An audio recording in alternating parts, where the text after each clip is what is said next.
You're standing at 60 Center Street, modern Manhattan, courthouses, government buildings, clean sidewalks. But if you could see through the concrete beneath your feet, you'd be standing in the middle of a mass grave. This exact spot was once called 5 Points, the most dangerous place in America. And it all started with an engineering disaster that nobody talks about. Let me take you back to 1800, before the slums, before the gangs, when this area was actually beautiful. This was the Collect Pond, 48 acres of fresh water, the main source of drinking water for early New York. But as the city grew, industries moved in, tanneries, slaughterhouses, breweries, all dumping directly into the pond.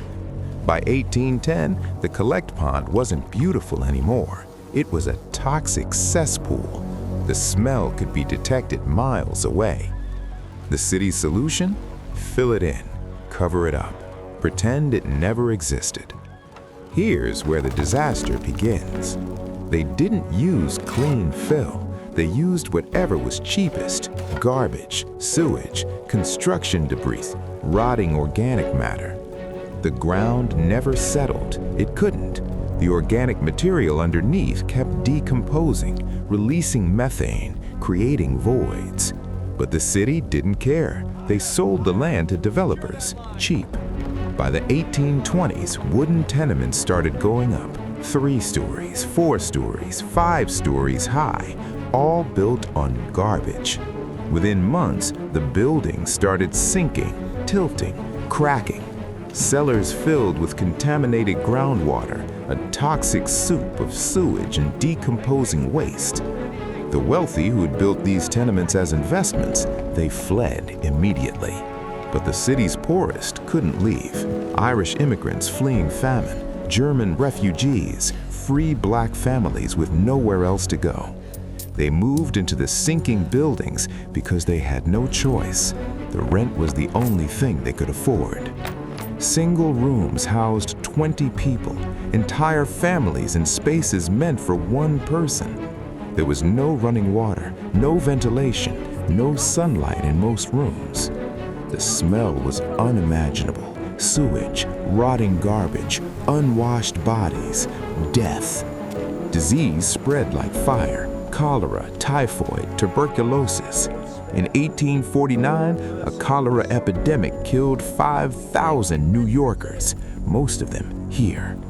The infant mortality rate was over 50%. More than half of all babies born in 5 Points died before age 5.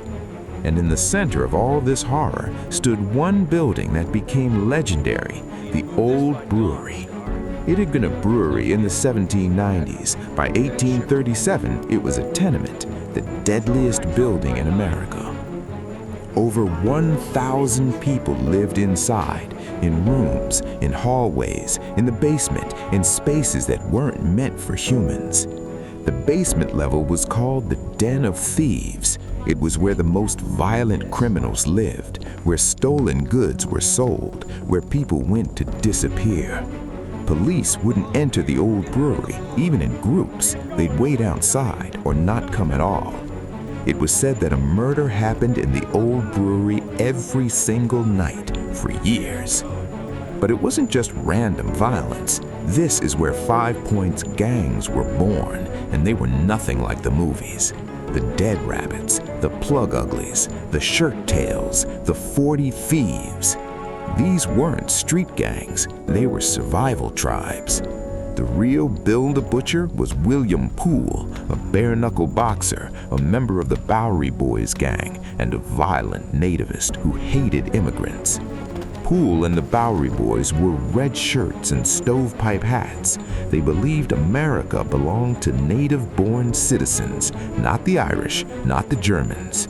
Their enemies were the Dead Rabbits, predominantly Irish immigrants, led by men who'd watched their families starve in Ireland and weren't afraid of anything anymore.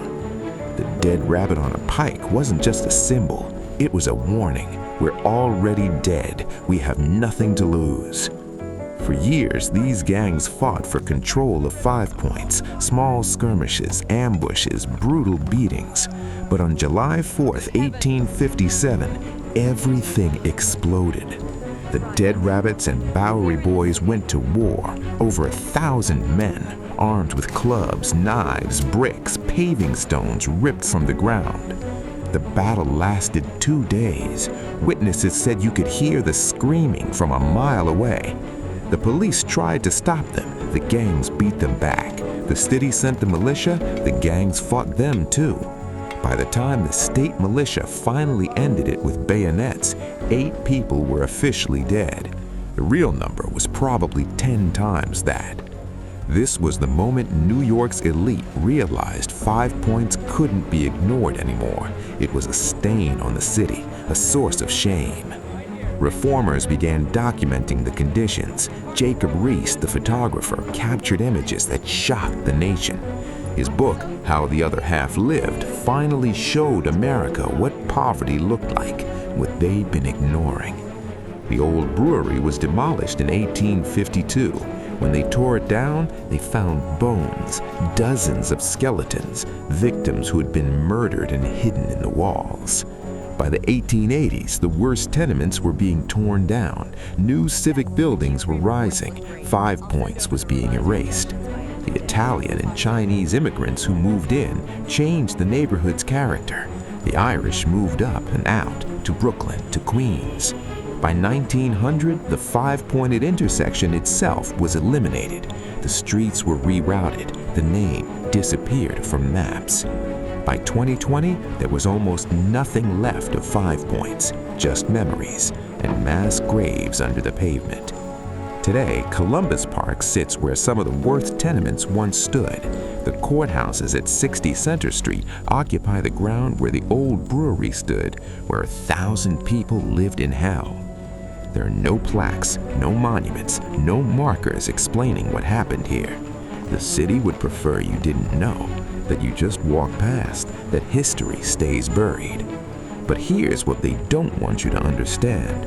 5 Points wasn't a failure of the people who lived there. It was a failure of engineering, a failure of city planning, a failure of humanity. They built a neighborhood on garbage and then blamed the people who had no choice but to live there. The gangs didn't form because Irish or Germans were violent. They formed because when you're drowning, you grab onto whoever will help you survive.